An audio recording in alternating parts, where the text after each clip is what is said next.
नेपालको सबैभन्दा ठुलो मल्टिप्लेक्स चेन क्युएफएक्स सिनेमाजले निशा अभिनीत फिल्म परानलाई सुपरहिट घोषणा गरेको छ।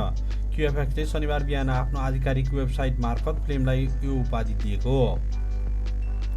यसअघि क्युएफएक्सले उपेन्द्र सुब्बा निर्देशित जारी 2लाई शुक्रबार सुपरहिट घोषणा गरेको थियो। जारी 2ले प्रदर्शनको पहिलो साता क्युएफएक्स चेन अन्तर्गतका सिनेमा घरहरूबाट 1 करोड 50 लाख रुपियाँभन्दा बढी कमाई गरेपछि यो मान्यता पाएको थियो।